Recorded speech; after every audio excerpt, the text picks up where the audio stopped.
بسم اللہ الرحمن الرحیم۔ سورۃ التوبہ آیت نمبر 63، 64، 65، 66 آج کا ہمارا سبق ہے۔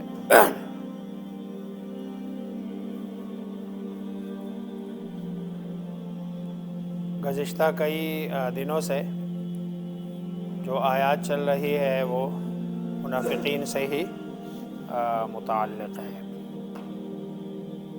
چنانچہ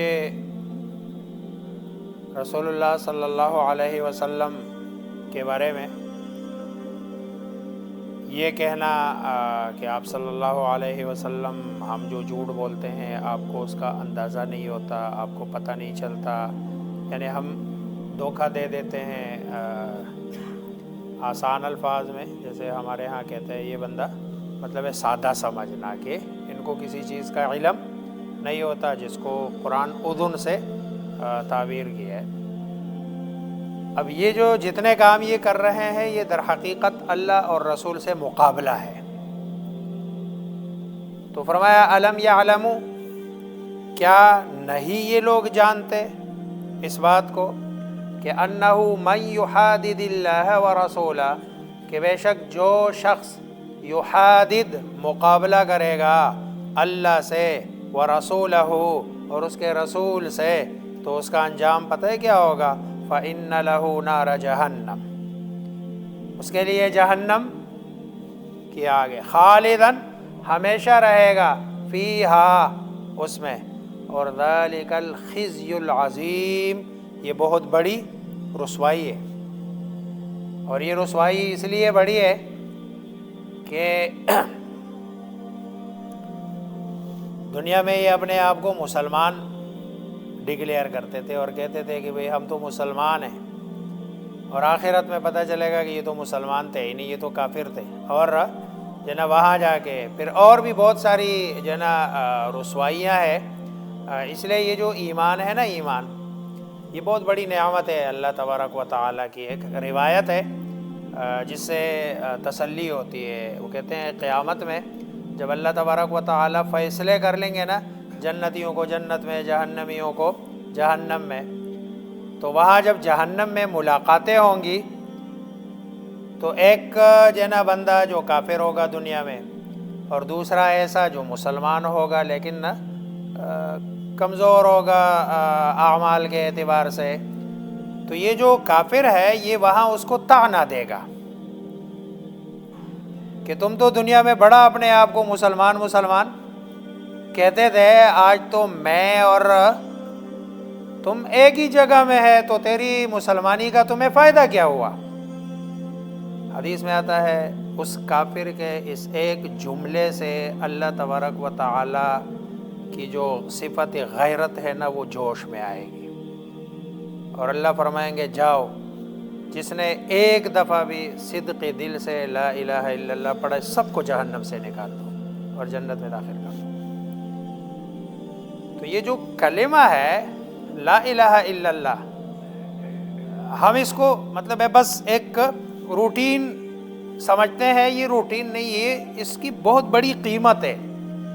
اگر دنیا جہاں کی ساری نعمتیں، ساری دولت، ساری چیزیں ایک طرف رکھو نا، اور کلمہ لا الہ الا اللہ اس کی قدر اور قیمت کو دوسری طرف رکھو، یہ پھر بھی باری ہے، یہ اور باری بھی جیسے وہ حدیث بطاقہ میں ہے کہ بھئی انسان کے سارے جرائم، گناہ، وہ سب ایک پلڑے میں رکھے جائیں گے، تو جب دو ترازو ہو، دو پلڑے ہو، ایک میں بہت سارا مال وہ رکھا جائے تو دوسرا پلڑا وہ ادھر چلا جاتا ہے، وہ اینڈ پہ بالکل عروج پہ اوپر چلا جاتا ہے اور یہ والا نیچے ہوتا ہے۔ تو اللہ تبارک و تعالی یہ اسی اس میں ہوگا، بس میں تو گیا، تو اللہ کہیں گے کہ آپ کی ہمارے پاس ایک نیکی ہے۔ یہ کہے گا ایک نیکی ہے، اتنے بڑے جرائم کے مقابلے میں ایک نیکی کا مجھے کیا فائدہ ہوگا؟ ایک چھوٹے سے چٹ پہ، جس کو یہ حدیث بطاقہ کہتے بھی اس لیے اس کو بطاقہ کہتے ہیں، کاغذ کے ایک ٹکڑے کو، تو یہ کاغذ کا ٹکڑا لایا جائے گا اور جس پہ لکھا ہوگا لا الہ، اس کو دوسرے پلڑے میں رکھا جائے گا، اور جب دوسرے پلڑے میں رکھا جائے تو وہ اتنا بھاری ہوگا. جب ایک طرف کوئی چیز مثلاً پاؤ کی رکھی ہو اور دوسری طرف آپ من کی کوئی چیز رکھ دینا تو یہ دوسرا والا پلڑا اتنی تیزی سے اوپر جاتا ہے کہ وہ چیزیں بکھر جاتی ہے. حدیث کے الفاظ بھی یہی ہے, جب اس کو رکھا جائے گا وہ دوسرا پلڑا اتنی تیزی سے اوپر جائے گا اور نیچے جائے گا کہ وہاں کی ساری چیزیں کیا ہو جائیں گی, بکھر جائیں گی. اتنی بڑی قیمت ہے اس کس کی, کلمے کی. لیکن نا ہم چونکہ ماں کے گود میں ملا ہے اس لیے ہمیں اس کی قدر ہم سمجھتے ہیں, بٹ ٹھیک ہے نام کے مسلمان ہے بس اتنا ہے, حالانکہ بہت بڑی نعمت ہے, بہت بڑی دولت ہے. تو یہ ذالک الخزي العظیم, یہ بہت بڑی رسوائی ہے. یحذر المنافقون, منافقین ڈرتے ہیں کس بات سے؟ ان تنزل علیہم, اس بات سے کہ کہیں نازل نہ کیا جائے, علیہم ایمان والوں پر نازل نہ کی جائے کیا؟ سورتن, کوئی سورت, تنبئ جو خبر دے, ہم ایمان والوں کو, بما اس چیز کی, فی قلوبہم جو ان منافقین کے دل میں ہے. اب تو وہ یہ سمجھ رہے کہ بھائی ان کو تو پتہ نہیں ہے, اور ظاہری بات ہے ایمان والوں کو تو نہیں پتہ. رسول اللہ صلی اللہ علیہ وسلم اپنی فراست سے سمجھ رہے تھے, کھول نہیں رہے تھے. اور اللہ تبارک و تعالی نے ابھی تک جو حکمت بالغہ تھی اللہ کی, اس حساب سے کھل کے بتایا بھی نہیں.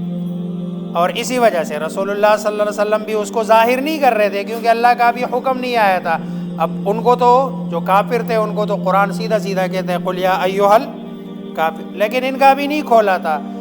لیکن ان کو جو بندہ چور ہوتا ہے نا, چور دل میں چوری ہو تو وہ ویسے بھی ڈر رہا ہوتا ہے کہ بھئی یار اس کو نہ پتہ چلے, اس کو نہ پتہ چلے. تو یہ ڈر رہے ہیں کہ کہیں صورت نہ اترے. اور ظاہری بات ہے قرآن میں جو ہے نا اللہ تبارک و تعالی جب پیچھے حضرت نوح علیہ السلام, حضرت لوط, حضرت ہود, حضرت صالح, حضرت قوم عاد, قوم ثمود, یہ سب کے, پھر حضرت موسیٰ, ابراہیم, یہ سب کے واقعات جو ہے نا بتاتے ہیں, تو یہ نہیں بتا سکتے ہیں کہ یہ سارے جو ہے نا جو آپ کے ساتھ ارد گرد بیٹھے ہوئے ہیں ان میں سے بہت سارے کیا ہے, منافق افراڈی ہے. تو یہ ڈرتے تھے. قل, آپ کہہ دیجئے, استہزئوا, یہ جو تم مذاق اڑاتے ہو نا اور کہتے ہو اذن کہتے ہو, کان کہتے ہو, استہزئوا مذاق اڑاؤ. ان اللہ مخرج, بے شک اللہ تبارک و تعالی کھولنے والا ہے, ما تحذرون, وہ جس سے تم ڈرتے ہو. جو تمہارے دل میں چور ہے, یہ والی بات اللہ تبارک و تعالی ابھی ان قریب کیا ہے, کھولیں گے. وَلَئِن سَأَلْتَهُمْ, لیکن استہزاء کے بعد اگر آپ ان سے پوچھ لے, لَيَقُولُنَّ, کہ بھئی یہ کیوں مذاق اڑا رہے ہو, تو لَيَقُولُنَّ, تو یہ کہتے ہیں انما, صرف, کننا, ہم, نخوض, جنا مذاق کرتے ہیں, اور وَنَلْعَبْ, ٹھٹھا کرتے ہیں. گویا کہ کھیل کود, جیسے ہم کہتے ہیں یار میں تو مذاق کر رہا تھا, میرا مقصد حقیقی معنوں میں ہے جنا اللہ کا یا رسول کا یا جنا آیات اللہ کا استہزاء اور اس کا مذاق اڑانا مقصود نہیں تھا. تو قل, آپ کہہ دیجئے, آپ کو مذاق کے لیے کوئی اور نہیں ملا, مذاق کے لیے تمہیں اللہ ملا, نعوذ باللہ. مذاق کے لیے تمہیں اللہ کا رسول ملا, اور مذاق کے لیے تمہیں اللہ تبارک و تعالیٰ کی آیات, نشانیاں, آیات اللہ. اب آیات اللہ میں کیا ہے؟ آیات اللہ میں دین سے متعلق جتنی بھی چیزیں ہیں یہ ساری آیات اللہ ہے. یعنی دین جس جگہ حاصل کیا جا رہا ہے یہ بھی آیات اللہ ہے, دین کو جس سے حاصل کیا جا رہا ہے یہ بھی آیات اللہ ہے, دین کہاں سے آیا یہ بھی آیات اللہ ہے. یہ ساری آیات اللہ ہے, جس میں مسجد ہے, جس میں جو ہے نا آپ کی قرآن ہے, اللہ کی کتاب ہے, یہ ساری آیات اللہ ہے. اس کا مذاق یہ آج کل بہت سارے لوگ, مثلا یہ جو ادیب وغیرہ ہوتے ہیں, تو وہ جب اپنے اس میں آتے ہیں نا چس میں, تو پھر نعوذ باللہ اس طرح کے مذاق اور کلمے کہتے ہیں. وہ کہتے ہیں یار یہ تو بس ہم نے وہ ادبی حسن کے لیے اس طرح کے جملے ڈال دیے. حالانکہ اگر اس کے لیے بھی ہو، یعنی مذاق کے لیے بھی ہو، خوش طبعی جس کو کہتے ہیں، خوش طبعی کے لیے بھی ہو، تو اللہ فرما رہے ہیں بھائی تم اللہ کا، آیات کا، رسول کا اگر تم استہزاء جو ہے نا اڑا رہے ہو، اس کے بعد کہتے ہو لا تعتذروا، تمہارا کوئی عذر قابل قبول نہیں. اب عذر بہانے نہ تراشو، بہانے نہ کرو. قد کفرتم بعد ایمانکم، تمہارا پہلے جو ایمان تھا نا وہ ظاہری ایمان، ایمان تو ہے نہیں ان میں، لیکن جو ظاہری ایمان والوں کو یہ جنا باور کرانا کہ ہم مومن ہیں. قد کفرتم، وہ تم کیا کر چکے ہو؟ چھوڑ چکے ہو. اس کا مطلب یہ ہے کہ استہزاء باللہ بلے نیت استہزاء کی نہ ہو، استہزاء بے آیات اللہ بلے نیت استہزاء کی نہ ہو، استہزاء برسول اللہ بلے نیت استہزاء کی نہ ہو، تب بھی بندہ دائرہ اسلام سے خارج ہو جاتا ہے، ایمان سے نکل جاتا ہے. جیسے مثلا معاشرے میں بہت سارے اس طرح کے جملے جنہیں کہے جاتے ہیں. وہ کچھ لوگ مثلا کوئی بندہ کہتا ہے یہ نماز کے لیے، انہیں کہا جاؤ نماز میں کیا رکھا ہے، استہزاء ہے نا، مذاق ہے، اس کو ہلکا سمجھنا ہے. یہ کلمہ کفر ہے. یار دین پہ چلے تو کہتے ہیں یار دین پہ چلنے والے کون سے، انہوں نے کون سا تیر مار دیا. یہ جملے جو اس وقت معاشرے میں کہے جاتے ہیں یہ استہزاء ہے، یہ کلمہ کفر ہے. اور کلمہ کفر سے ظاہری بات ہے بندہ دائرہ اسلام سے کیا ہو جاتا ہے؟ خارج ہو جاتا ہے. ان نعفو عن طائفۃ منکم، اگر ہم معاف کر دیں تم میں سے ایک گروہ کو، اور وہ گروہ جو معاف کریں گے کون سے کو؟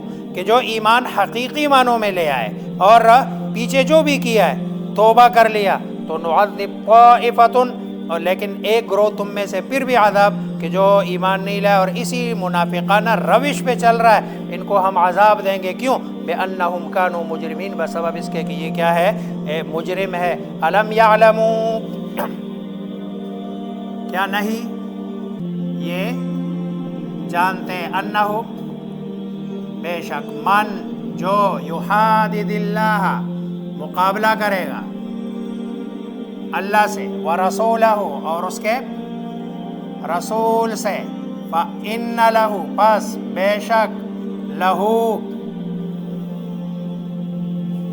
یہ جو اس کے لیے، نار جہنم، جہنم کی آگ، خالدن ہمیشہ رہنے والا، فیہا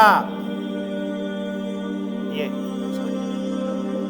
اس میں، ذالک یہ جو جہنم میں جانا، الخزي رسوائی ہے، العظیم بڑی. اللہ ہم سب کی حفاظت فرمائے. یحذر المنافقون، ڈرتے ہیں منافقین، ان تنزل یہ کہ نازل کیا جائے، اتارا جائے، علیہم ان پر سے مراد کون ہے؟ ایمان والے. سورۃ کوئی سورت، تنبئ جو یہ سورت ان کی صفت ہے، سورۃ تنبئہم، ایسی سورت جو تنبئ بتا دے، بتلائے وہ سورت کیا، ہم انہیں، وہی مومنین، کس کے بارے میں؟ بما فی قلوبہم جو ان کے، اور یہاں اس سے منافقین جو ان کے دلوں میں ہے. قل آپ کہہ دیجئے صلی اللہ علیہ وسلم، استہزئوا مذاق اڑاؤ، ٹھٹھا کرو. ان اللہ مخرج، بے شک اللہ، مخرج نکالنے والا، اور جو چیز نکل آتی ہے وہ کیا ہوتی ہے؟ ظاہر کرنے والا. ما تحذرون، جس سے تم ڈرتے ہو. یہ حذر اس ڈر کے معنی میں ہے جس میں بچاؤ کے معنی ہے، کہ جس سے اپنے آپ بندہ کیا کرتا ہے، بچاتا ہے۔ وَلَئِنْ سَأَلْتَهُمْ، اور اگر سألتا تو پوچھے ان سے، لَيَقُولُنَّ، کہ بھئی یہ کیا تم جو ہے نا اول فول بک رہے ہو، فضول باتیں کر رہے ہو، تو یہ کہیں گے، ضرور کہیں گے، انما، صرف، یہی نہیں، انما کے دونوں معنی ہوئے حصر کے لیے، کننا نخوض، ہم تو مذاق اور ونلعب، کھیل رہے تھے، یعنی ہم کھیل رہے تھے، یہ مذاق میں کر رہے تھے، خوش طبعی کر رہے تھے۔ قل، آپ کہہ دیجئے، اب اللہ، کیا اللہ کے ساتھ، وآیاتہ، اور اللہ کی آیات کے ساتھ، ورسولہ، اور اس کے رسول کے ساتھ، کنتم تستہزئون، تم کیا کرتے ہو، استہزاء کرتے ہو، مذاق۔ وہ کسی نے ایک جملہ لکھا ہے، کہتے ہیں وہ لوگ چاہتے ہیں کہ دین کو برا بلا کہے، گالی دے، لیکن ہمارے معاشرے میں وہ دین کو برا بلا یا گالی نہیں دے سکتے ہیں، تو علماء کو گالی دینا شروع کر دیتے ہیں، علماء کو گالی دینا شروع کرتے ہیں۔ دیکھو، میں فرد کی بات نہیں کر رہا ہوں، میں ایک ٹائٹل کی بات کر رہا ہوں، عالم، جو دین کو سمجھتا ہے اور دین کو پھیلانے کا ذریعہ اور سبب ہے، ٹھیک ہے، میں افراد کی بات نہیں کر رہا ہوں۔ عالم، یہ اللہ تبارک و جو عالم ربانی ہے وہ نبی کا وارث ہے، اور نبی نے جو ذمہ داری امت کے سپرد کی ہے وہ اس ذمہ داری کو نبھا رہا ہے۔ اس لیے عالم کی شان میں، عالم کے بارے میں بات کرنا، یہ جو ہے نا، یہ بھی وآیاتہ میں آتا ہے، اللہ تبارک و تعالیٰ کی نشانی۔ میں پھر کہہ رہا ہوں، میں افراد کی بات نہیں کر رہا ہوں، میں اپنی بات بھی نہیں کر رہا ہوں، کوئی یہ نہ سمجھے کہ بھائی مفتی صاحب شاید اپنی تعریف کر رہے ہیں، میں اپنی بات نہیں کر رہا ہوں، میں صرف لفظ عالم کی بات کر رہا ہوں۔ جو کہتے ہیں کہ بھائی جو ہے نا وہ عالم ایسے، علماء ایسے، علماء، یہ جملہ فرد کی اگر آپ بات کریں، مطلب ہے کسی فرد پہ بات ہو سکتی ہے کیونکہ وہ نبی نہیں ہے، ہر بندے سے غلطی ہو سکتی ہے۔ مثلا یہ کہنا کہ بھئی فلاں، بے شک وہ عالم ہے، کہ فلاں ایسا ہے، یہ تو کہا جا سکتا ہے، لیکن یہ کہنا کہ علماء ایسے ہیں، یہ جملہ، اس سے اجتناب کیا جائے۔ دونوں میں فرق ہے، اور آپ سمجھدار ہیں، سمجھ بھی گئے ہوں گے۔ لا تعتذروا، آپ جو ہے نا عذر تراشیے، قد کفرتم بعد ایمانکم، تم کفر کر چکے ہو ظاہری ایمان کے بعد۔ ان نعفو عن طائفہ، اگر ہم معاف کریں، عن طائفۃ منکم، تم میں سے کسی گروہ کو، نعذب طائفہ، تو ہم عذاب دیں گے تمہارے ایک گروہ کو، بأنہم کانوا مجرمین، اس لیے کہ وہ کیا ہے، مجرم ہے اور جرم کرنے والے ہیں۔ اللہ مجھے آپ سب کو سمجھنے، عمل کرنے کی توفیق عطا فرمائے۔